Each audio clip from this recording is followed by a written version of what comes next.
Morning students, today we are going to understand third stanza of the poem An Elementary School Classroom in a Slum by Stephen Spander.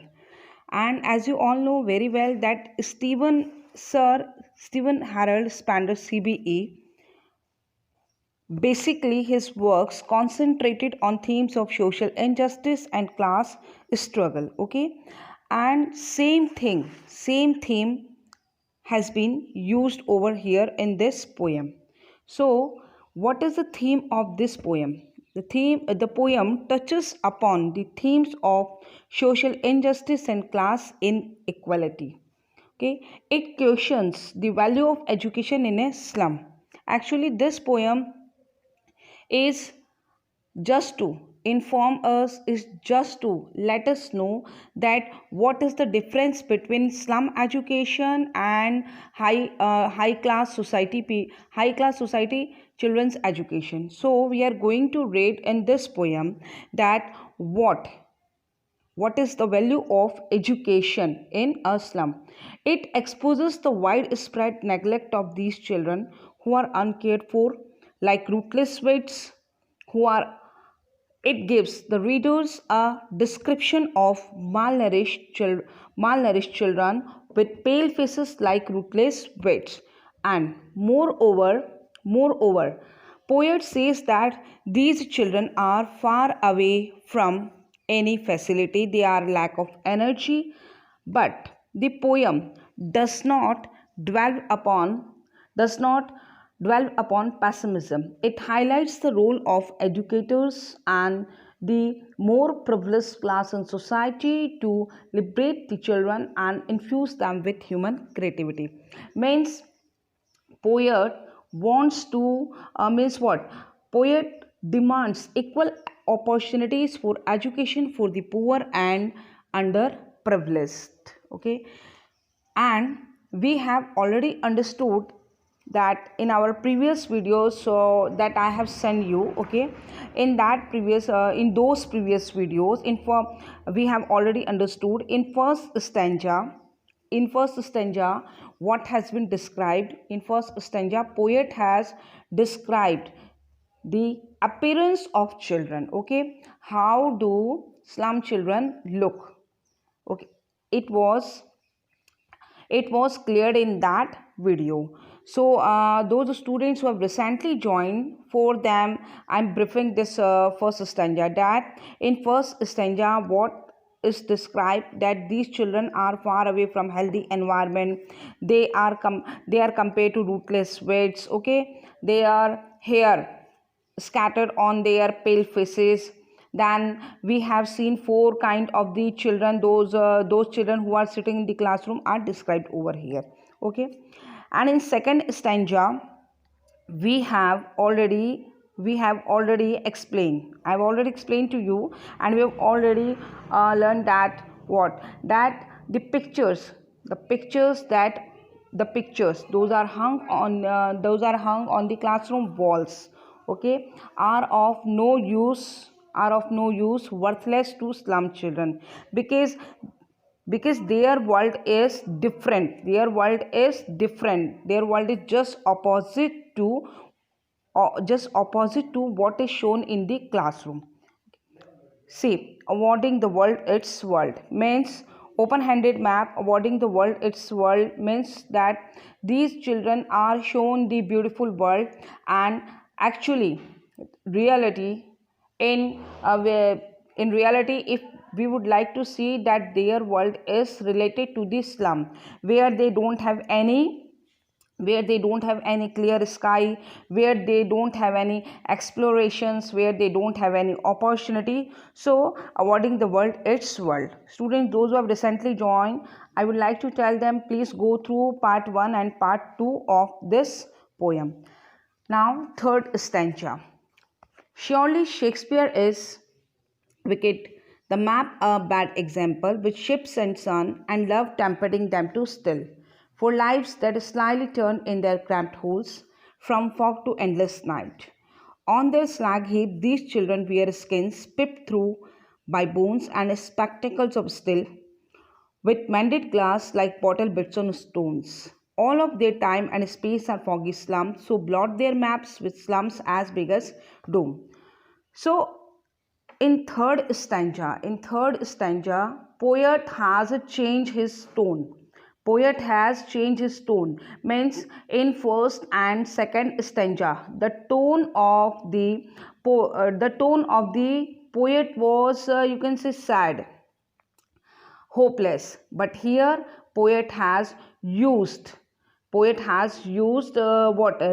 the tone of rebellion. Okay, the tone of the poem changes from hopeless attitude to rebellion. Surely Shakespeare is wicked, the map a bad example. Shakespeare, the epitome of culture and knowledge, is said to be wicked, and the map is dubbed as a bad example. Why? We have to understand this line, that the portrait of Shakespeare on the wall is not a good example for slum children. The beautiful map, okay, is also not a good example. It is also considered a bad example for the slum children. Okay, so why does poet say so? ऐसा poet क्यों कहता है? Actually, the third stanza, this stanza presents the justification of all the hanging. Whatever pictures are hung on the wall, on the classroom, on an elementary school classroom, okay, that pictures, whatever the pictures are hung on the classroom wall, are what are discarded over here. Why? Because the third stanza presents the justification of all the hanging. ये stanza ये बताता है कि जो classroom में जो pictures जो हंग है वो रियली उनका मीनिंग क्या है इनकी लाइफ में. सो सी, surely Shakespeare is wicked, the map a bad example. As such, Shakespeare is quite uninspiring, as the children have not been taught about the philosophy, teaching, and literary magnificence. Actually, poet says that they don't have any relation with Shakespeare in their life because they are not going to get the education. Okay, then the map a bad example. Then further, poet says that the map which presents a world full of many opportunities, crossing the oceans of space and oceans of opportunities, exposing many avenues in the space and equal opportunities in society, is a bad example. Why? Because this map is not providing any opportunity for slum children. Okay, because these slum children are going to end their life in slum only. Fine. Then further says poet, instead of motivating these children to explore, it provokes them to snatch these opportunities. Okay, poet says that instead of this map, okay, this map is what is the role of map in their life? This map provokes them. This map, instead of motivating these children to explore, this map provokes them. Why? Because when they feel cheated, slum children feel cheated when they see any of you can say opportunities. Okay, so they would like to snatch because they are not going to get it directly, so then finally they throw themselves into wrong tracks. क्या होता है कि जब किसी भी person को वो चीज़ वो नहीं मिल पाती जो वो विश करता है, तो वो उसको क्या करता है, छीनने की कोशिश करता है या वो रॉन्ग ट्रैक्स पे जाता है. आज we have seen in most of the movies की जो स्लम के जो बच्चे होते हैं वो रॉन्ग ट्रैक्स पे जाते हैं. क्यों जाते हैं? बिकॉज जो वर्ल्ड है वो उनको बहुत ही क्या लगता है, beautiful. Yes, it is there. See, students, you all are getting facilities from your parents, okay, but these children are thrown away in the circumstances where they are not able to get healthy food, healthy environment, education. So finally they turn themselves into criminals. So here, with ships and sun and love tempting them to steal, poet says over here what? Children who are with ships and sun and love tempering them to still means in the map what is shown to them, beautiful sun rising, okay, ship, and moreover these children are not getting love from anywhere, okay. These children are confined to the narrow streets of the slums only, okay. They feel cheated in being deprived of the thrilling sensations of the sun. They are not going to get enjoy the sunlight, okay, the shapes and emotions of love. So please note down the shape, sun, and love symbolize joy and happiness, which these children are deprived of. Okay, which these children are deprived of. Their only experience is that of hunger and poverty. So, love tempting them to still. What does this line mean? To reach out to the world beyond. These children are sometimes forced to adopt wrong means, even stealing to fulfill these desires. Even what? Even for they would like to fulfill. Sometimes what happen? They are attracted, and then they would like to snatch. So they all are thrown on wrong tracks to fulfill their dreams. Finally, for lives that slyly turn in their cramped holes. Cramped means congested place. So here poet would like to say over here what? That there is no use of showing them Shakespeare. There is no use of showing them in the classroom map, ships, sunrising scene, beautiful valleys. Why? Because that is to say that children who are they all are poor, okay, poverty stricken, and in scarcity can feel provoked to snatch or steal them. So so poet says that these children are what, living in pathetic or miserable living condition, for lives that slyly turn in their cramped hole. Poet here would like to highlight the pathetic or miserable living condition. The poet says that hardly anything or any promising life can be expected from these children. Hardly anything and any you can say beautiful life is expected. Why? Beautiful life is not expected over here. Why? Because these children are going to end their life in cramped hole means congested holes. So note down over here that from these children whose entire life starts and ends in their congested and narrow hutments, just like congested and dark holes of some insects. So we can say over here from fog to endless night. Cramped hole, which figure of speech is used over here? Metaphor. Why? Because cramped hole is congested place, like congested place of some insects. Fine. So highlighting, please note down over here, highlighting the pathetic or miserable living condition, the poet says that hardly anything or any promising life can be expected from these children whose entire life starts and ends in their congested and narrow hutments, just like the congested and dark holes of some insects. Okay, as the from fog to endless night. Very beautiful line that as the scope of the insect is entirely finished as soon as it enters its hole, in the same way any kind of hope is killed as long as the slum children remain in the slum hutments. So here they can only start in uncertain condition, just like that of fog. Their future is already foggy. Why? Uncertain, and in the darkness, and in the darkness living or possessing nothing, and in the darkness. Okay, so their life has never ending night.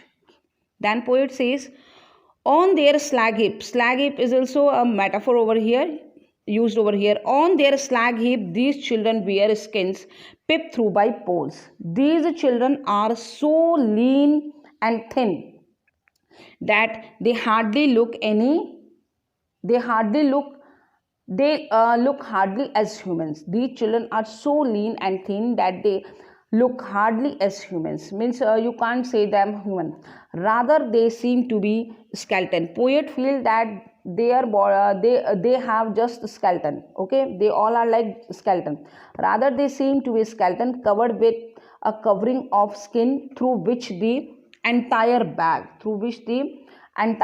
bag heap of bones slag heap seems to pip. Means what does poet say over here? That what happened, that their skin is just covering the skeleton, that their skin is just covering the skeleton, and inside skeleton what is there, क्या है उनकी body के अंदर, वो जो bones है उसको उसने क्या कहा, slag heap of garbage, because due to lack of nutrition they don't have any you can say energetic body.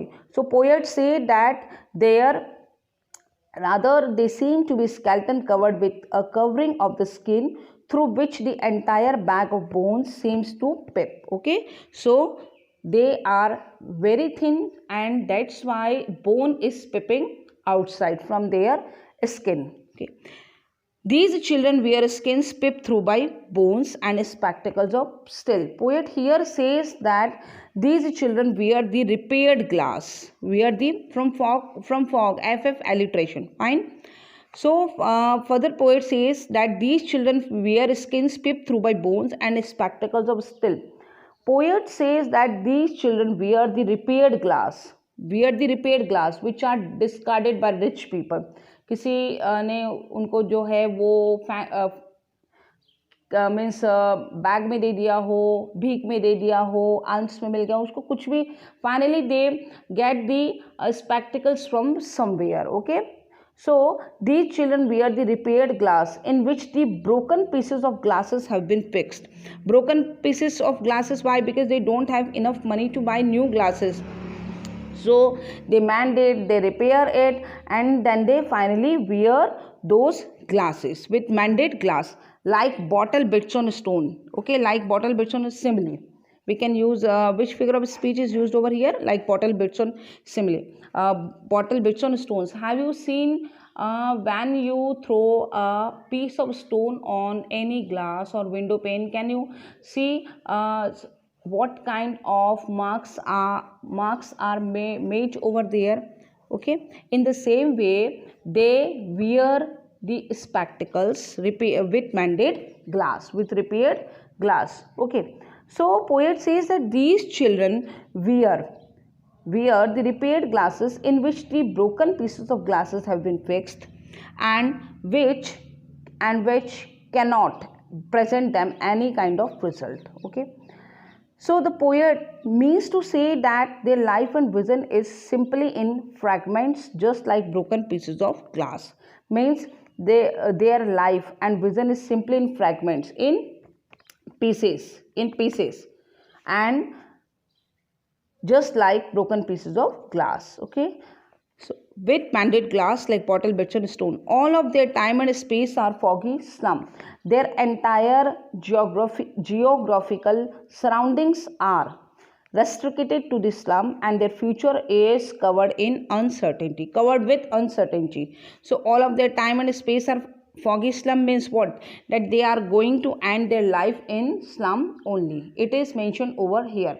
So we have gone through what that in this stanza we have already learned what, that the poet, the children of slum, poet says the children of slum are fighting the battle of life unarmed.